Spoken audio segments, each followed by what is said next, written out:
Hi, this is Mike Williams, and I wanted to talk to you a little bit about the scourge that is infecting our community and our neighborhoods. That is abandoned and vacant homes.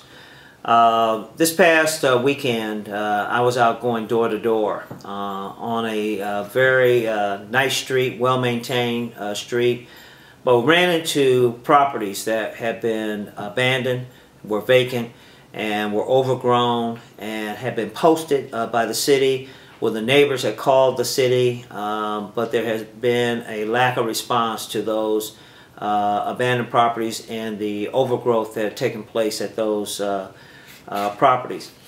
Now, according here to the Beacon Journal, City of Akron did 4,000 mowing jobs on private property last year because of overgrown grass. The estimated cost of that is about $400,000 for last year. That should go up this year based upon the number of foreclosed, vacant, and abandoned properties that we have here in the city, which has increased. And it's in every neighborhood. You can see many you don't see because the neighbors have taken upon themselves to mow the grass at those properties. But here's an opportunity where we've hired outside contractors to do much of this work for the city. Here's an opportunity for a youth program for our young people and put some money in their pockets during the summer.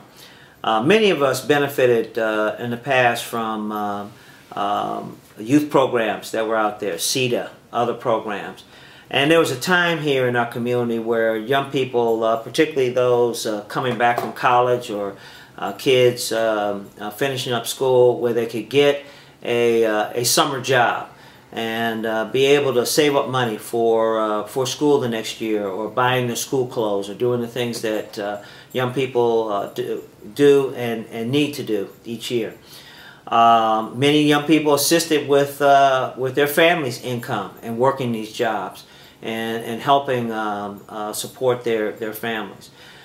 We see a lack of those jobs right now, and we see a lot of money going into the hands of private contractors that I feel should be going into the hands of our young people out here and putting together a youth program where young people are taught about how to maintain and care for a yard, given instruction on the equipment that is necessary for that, and putting money into their pockets as opposed to putting this money in the hands of private contractors out here. I think it's important for the city to respond to the needs of our young people. And this youth program, a youth employment program for the summer, makes all the sense in the world. We've had them in the past, and we should be doing that here today. This is an intro to a video that you will see from a house on Morley Avenue that I had an extensive discussion with the neighbor next door, her frustrations with how this has been responded to, and I want you to take a look at it, but no, it's not just that house on Morley Avenue.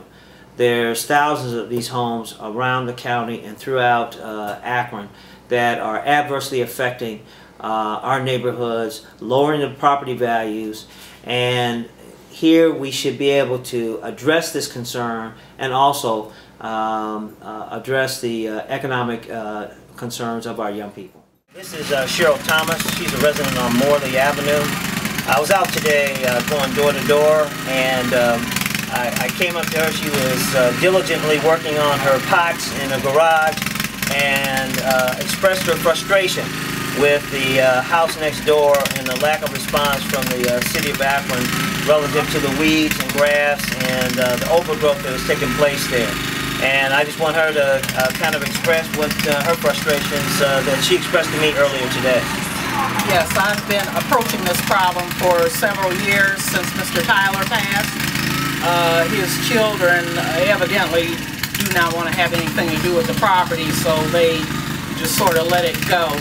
I've contacted Mrs. Graves downtown. I've called the mayor's office. They were supposed to have a task force in place, and every time I ask about the task force, nobody knows what I'm talking about. This is pertaining to abandoned homes and their conditions. I reported a broken window. Nothing's been done about that. And it's just been a constant frustration to me being a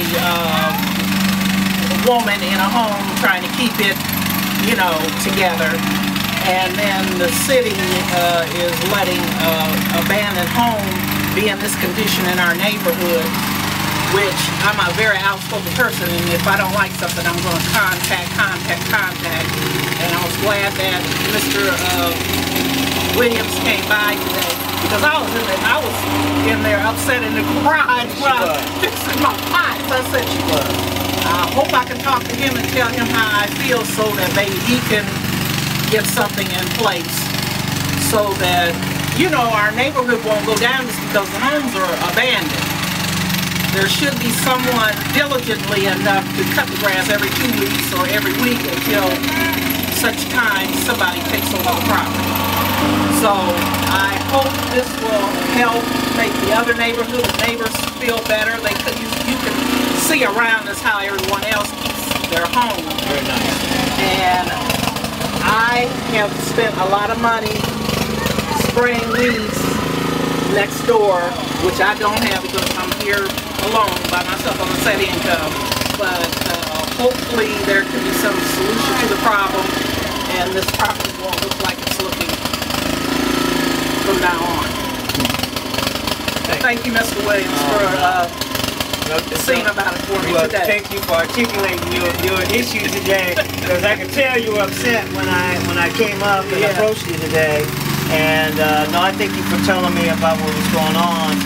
And you know, I knew the family that lived there. Well, I went to church. I go to Wesley Temple also. Right. I'm a member, and I moved in here as a single mother, which I've never let my property go, no matter what avenue I had to take to keep it up. And I think everybody else should do that way too. I agree. I agree. First, I'd like to thank my campaign volunteers for coming over and tidying up this atrocity on Morley Avenue, and being a real blessing to the entire neighborhood, but especially to the neighbor here who has been adversely affected by this property for 2 years now. It's important that we start addressing those concerns that really affect residents and affect the neighborhoods. It is absolutely unconscionable that this takes place here in Akron, and when we have the resources to address it, and this should be a priority for our community. It will be a priority under the Williams administration to address neighborhood concerns. Neighborhoods will come first before anything else. And as you can see, and you'll see here in a moment, how nice the yard looks, and we hope that this will encourage the entire neighborhood, give them some hope that their city government will respond to them. They will for sure next year, and that's a part of our pledge to do this, and also to do some things where we can not only help the neighborhoods, but also help our neighborhood children, young people, putting some change in their pocket.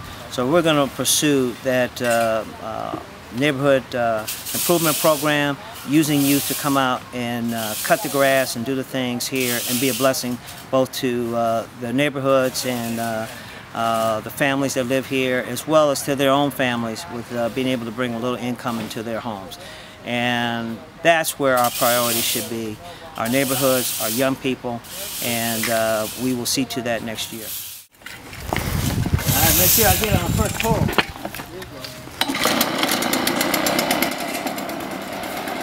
There you go.